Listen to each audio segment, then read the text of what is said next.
Dhaka college city কলেজের মধ্যে যে টি-20 ম্যাচ আমরা প্রায় সময় এটি দেখে থাকি এবং তুচ্ছ ঘটনাকে কেন্দ্র করে তারা যেভাবে সংঘর্ষে জড়ায় আসলে ওই কলেজে যারা দায়িত্বরত রয়েছেন বা অধ্যক্ষ রয়েছেন, প্রশাসনে যারা রয়েছেন তাদের আসলে দায়িত্বটা কি? এই যে তুচ্ছ ঘটনাকে কেন্দ্র করে তারা মহাসড়কে চলে আসেন এবং সড়ক অবরোধ করে রাখেন এবং সড়কে যে দুই পক্ষের মারামারি সেটি মানুষ দেখতে পায়। ওই সড়ক দিয়ে যারা চলাচল করে সেই নাগরিকটা ভুক্তভোগী হয় প্রায় সময় তারা এই সংঘর্ষে জড়ায়।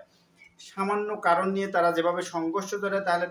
যে তাদেরকে কি শেখানো হচ্ছে ওই কলেজগুলোতে, এই কলেজের ছাত্রদেরকে বিরুদ্ধে কেন ব্যবস্থা নেওয়া হচ্ছে না যে তারা তুচ্ছ ঘটনাকে কেন্দ্র করে তারা রাস্তায় নেমে আসবেন এবং মানুষের চলাচলে ব্যাঘাত ঘটাবে এবং আইন শৃঙ্খলার অবনতি ঘটাবেন। এই যে প্রায়শই এই ঘটনাগুলো ঘটছে কোনো প্রকার আইনি প্রক্রিয়া বা আইনি ব্যবস্থা না নেওয়ার কারণেই কিন্তু তারা দিন দিন এই দুঃসাহসগুলো দেখাচ্ছেন এবং সাধারণ নাগরিকদের যে কষ্ট দিচ্ছেন।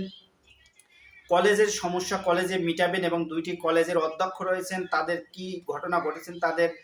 তারা তাদেরকে জানাবেন এবং তাদের বিরুদ্ধে কি ধরনের আইনি ব্যবস্থা নেওয়া যায় সেটি করা দরকার। তা না করে তারা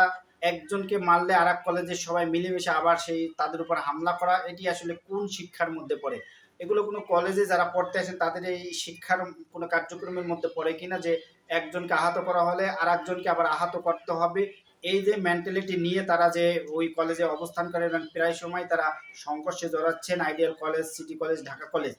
এইগুলোর একটি সুষ্ঠু সমাধান হওয়া উচিত বলে আমি মনে করি এবং ওখানকার যারা দায়িত্বরত রয়েছেন তাদের ভিতরে এটি নিয়ে একটি আলোচনা হওয়া উচিত এবং আইন শৃঙ্খলা রক্ষাকারী বাহিনী সহ সবাইকে এবং ছাত্রদের যারা প্রতিনিধি রয়েছেন তাদের মাধ্যমে একটি আলোচনা করে সুষ্ঠু সমাধান বের করা উচিত যে কেন বারবার এই ধরনের ঘটনা ঘটছে এবং এই ঘটনা ঘটার ফলে তারা যখন রাস্তায় এই সংঘর্ষটা করে পুরো এলাকায় কিন্তু একটি আতঙ্ক বিরাজ করে এবং ওই রাস্তা দিয়ে যারা চলাচল করে গাড়ি অ্যাম্বুলেন্স এবং বিভিন্ন মানুষ কিন্তু ওইখান দিয়ে চলাচল করে, নাগরিকদের যে অসুবিধা সাময়িক সময় হোক কিন্তু একটি আতঙ্ক বিরাজ করে সামান্য কারণ নিয়ে তারা যেভাবে রাস্তায় নেমে আসে হুটহাট করে এবং কোনো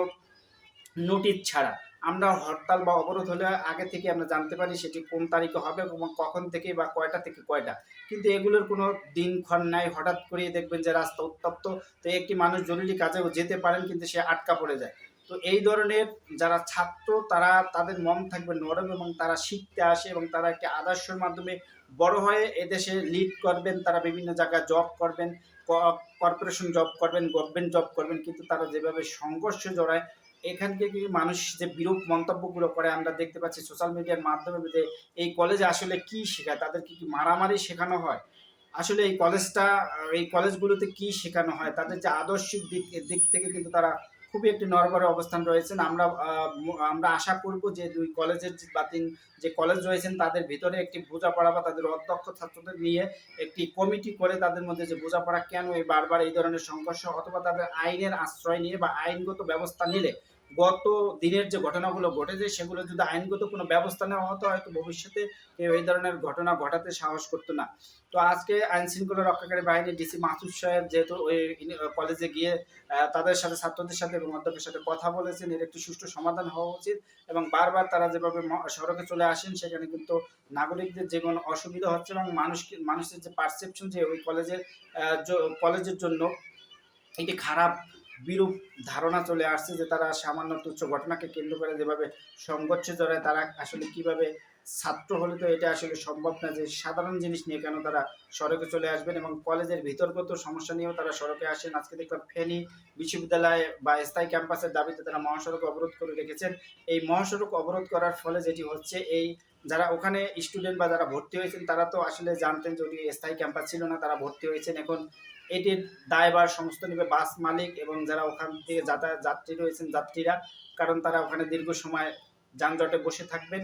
তাদের অপরাধ হয়েছে এটা। যারা ওখানে ভর্তি হয়েছেন তাদের স্থায়ী ক্যাম্পাস ছিল না, তারা সেটা জেনে শুনেই হয়েছেন এবং স্থায়ী ক্যাম্পাসের জন্য প্রশাসন রয়েছেন বা ক্যাম্পাস বা কলেজ কর্তৃপক্ষ রয়েছেন, ইউনিভার্সিটির যে কর্তৃপক্ষ রয়েছেন তাদের সাথে একটা আলোচনায় বসা, আলোচনার মাধ্যমে দাবি দেওয়া জানানো, কিছু হলে তারা মহাসড়কে চলে আসেন। এটি উদ্দেশ্যটা কি? মহাসড়কে এসে এই যে মানুষকে হয়রানি করছেন, একটি মানুষ ঢাকায় আসবেন, তার হয়তো জরুরি কিছু থাকতে পারে, এমার্জেন্সি থাকতে পারে বা কেউ মারা যেতে পারেন, সেখানে তিনি যেতে পারেন, বিদেশে যেতে পারেন, তাদেরকে যেভাবে আটকিয়ে রেখে আপনাদের দাবি দেওয়া পেশ করতেছেন এবং দীর্ঘ ঘন্টার পর ঘন্টা মহাসড়ক অবরোধ করে মানুষকে যে ভোগান্তি হচ্ছে সেটি আসলে কোন পর্যায়ে যায়? কোনো কিছু হলেই মহাসড়কে চলে আসা আর ভুক্তভোগী হবে বাস মালিকরা, বাসের হেল্পার ড্রাইভার এবং যাত্রীরা। এই ধরনের কর্মকাণ্ড আসলে কতটুকু নৈতিকতার সাথে যায়, এবং কোনো একটি ঘটনাকে যে ঘটনাই হোক তারা সড়কে চলে আসছেন, এই সড়কে আসার ফলে মানুষের মধ্যে একটি ক্ষোভ তৈরি হচ্ছে যে কিছু হলেই তারা কেন সড়কে চলে আসবেন, এটার জন্য কি সবাই জনগণ দায়ী? এই ধরনের যে ক্যাম্পাস, স্থায়ী ক্যাম্পাস দরকার, সেটার জন্য কি জনগণ দায়ী বা বাস মালিকরা দায়ী? আপনারা জেনে শুনে সেখানে ভর্তি হয়ে আবার কেন সেখানে সড়কে আসবেন? আপনারা কর্তৃপক্ষকে বলেন, কলেজে ইউনিভার্সিটিগুলোতে আপনারা অবরোধ করেন, সেখানে প্রশাসনিক ব্যবস্থা বা যারা দায়িত্বপ্রাপ্ত রয়েছেন তাদের বিরুদ্ধে কঠোর হন, এবং কলেজে আপনারা অনশন করেন, বিভিন্ন আরো অনেক ধরনের আন্দোলন করা যায়, আন্দোলন করে দাবি দেওয়া আদায় করা যায়। তো সর্বশেষ ঢাকা কলেজ এবং সিটি কলেজের আমি মনে করি প্রশাসন এবং ওই কলেজের প্রতিনিধি সবাই মিলেমিশে একটি টিম গঠন করে তাদের মধ্যে আলোচনা হচ্ছে যে বারবার কেন এই ধরনের ঘটনা ঘটছে, এবং এই ধরনের ঘটনা রোধ করার জন্য মানুষের যে পারসেপশন তৈরি হচ্ছে, মানুষ যে আমাদের সোশ্যাল মিডিয়া বা অন্যভাবে তাদেরকে ঘৃণা করছেন, যে তুচ্ছ ঘটনাকে কেন্দ্র করে দুটি কলেজ কিভাবে তারা শিখতে আসে বিভিন্ন জায়গা থেকে, এবং খেটে খাওয়া মানুষের যারা গরিব মানুষ তাদের ছেলে মেয়ে ওখানে পড়তে আসে, এবং তাদের বাবা মা কষ্ট করে যে টাকা পয়সা পাঠাচ্ছেন তারা এখানে এসে সংঘর্ষে জড়িয়ে যাচ্ছেন কেন?